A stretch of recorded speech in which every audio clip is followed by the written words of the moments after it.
Well, welcome to the 7 Under Club. A second lockdown has shut down Israel. The Jewish nation has been hit with an alarming spike in new coronavirus cases and more than 1,100 deaths. The shutdown comes just hours before the Jewish high holy days begin, and it's generating highly charged reactions from Israelis. Chris Mitchell reports from Jerusalem. For the first time in its 62-year history, Jerusalem's Great Synagogue is closed for the high holiday services. The reason is a very simple one. The most important criteria in Judaism is the safety, the physical safety of every human being. And the lockdown is widespread, closing schools, malls, hotels, and restaurants except for delivery. Israel has seen a dramatic rise in the number of new cases to more than 5,000 per day, with more than 1,100 deaths. Tonight, I want to tell you that I understand well the feeling of confusion, of embarrassment, of concern that many certainly feel.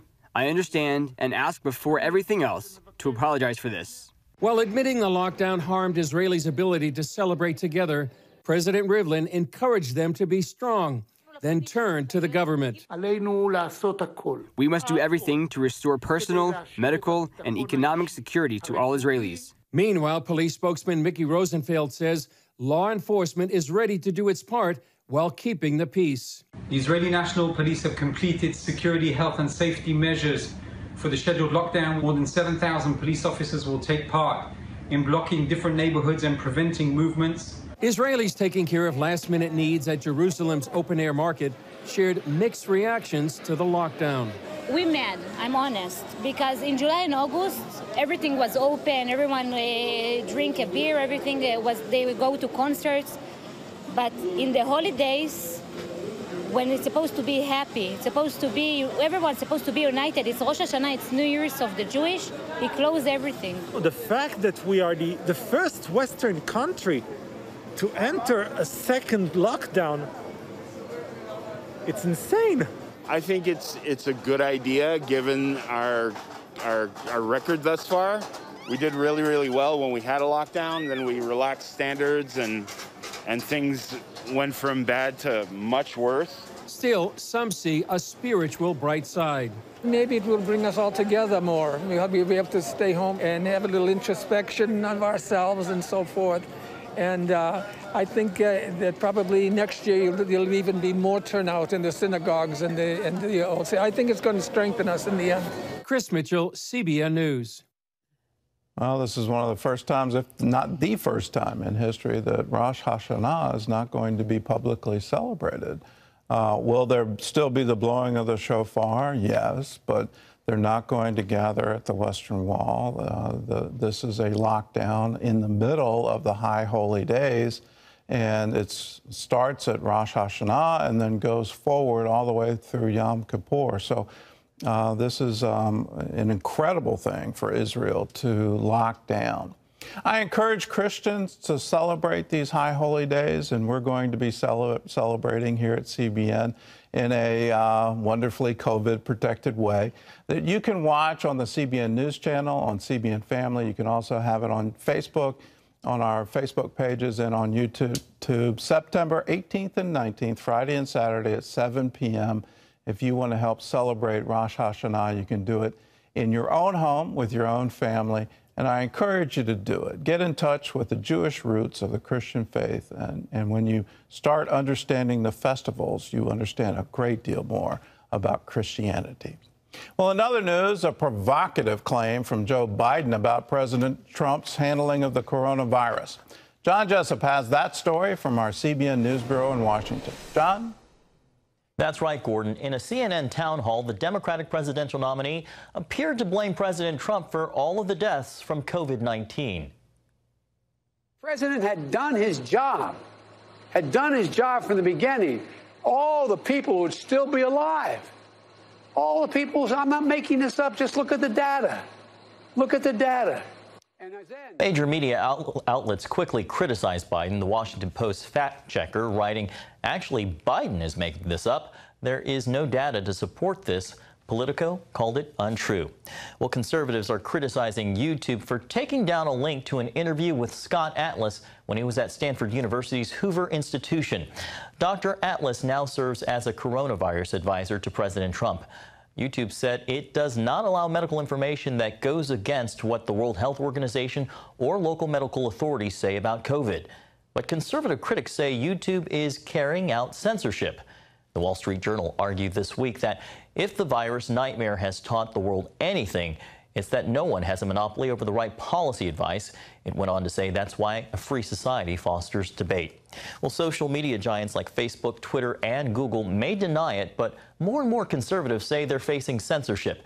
And as CBN's Paul Strand reports, an effort is coming together to fight against it. The Conservative Media Research Center announced a new alliance that's going to fight the big tech companies over the censoring of conservative speech, websites, and people, all the way up to the president. If they can do it to the president of the United States, they can do it to anyone. And in fact, that is exactly what's happening. This new effort, Free Speech America, will track and report this censoring on its website, censortrack.org. Mother Teresa is now deemed hate speech. Is this hate speech? And they'll work with lawmakers like Tennessee Republican Senator Marsha Blackburn, who has also been censored by big tech social media. We are no longer giving them the benefit of the doubt, that what we are doing is holding them to account. Who do the social media giants hit the worst? Abortion is ground zero for the far left, and the right to life movement has no home in Silicon Valley. The pro-life movement couldn't advertise the Right to Life March. One voice censored just this week by Facebook said his group's $4 million ad campaign to keep women's sports free of transgendered men had been censored, and not because its ads weren't factual. They had been removing ads for being fact-checked to be false or mostly false. The new rating that they created was missing context, and so whatever that means. These social media juggernauts also actively use their power to aid the left wing. One critic pointing to what Facebook's Mark Zuckerberg might well deliver for Joe Biden on Election Day. An additional 450,000 votes that day just by sending out go vote reminders just to people who lean left. Lawyer Kelly Shackelford sees this effort possibly steering victims to come down hard on these tech giants with crushing lawsuits. All it takes is an attorney general in a number of these states to bring, and there are fines per incident per citizen. And so this could be a huge way to really get them under control. When you have this kind of censorship, you really are threatening the democratic process in this country. And that's why we need conservative individuals and organizations to reach out to us, let us know when they've encountered problems with tech companies. Bozell says the censorship is so widespread it will take years, maybe decades, to wage this war with the tech giants. Paul Strand, CBN News, Washington. Thank you, Paul. Well, the rains from what was once Hurricane Sally are still drenching parts of the southeastern United States. More than 500,000 people are without power as rescues are underway, and the Gulf Coast faces flash flood watches. CBN's Ben Kennedy brings us that story. Now a tropical storm, the remnants of Hurricane Sally are leaving behind a path of damage, destruction, and death. It's been mighty bad, and our state is reeling just as our people are hurting. Hurting after the storm claimed lives in Alabama and Georgia. Packing a punch with 105-mile-per-hour winds and bringing a surge of seawater, dropping more than 2 feet of rain in some places. It woke me up. That's how loud it was. It was like a train for about a minute long. I was awakened by, it felt like a dumpster being dropped in my yard. In North Carolina, the rain caused a massive tree to fall onto a moving car. The driver thanking God he could walk away unhurt.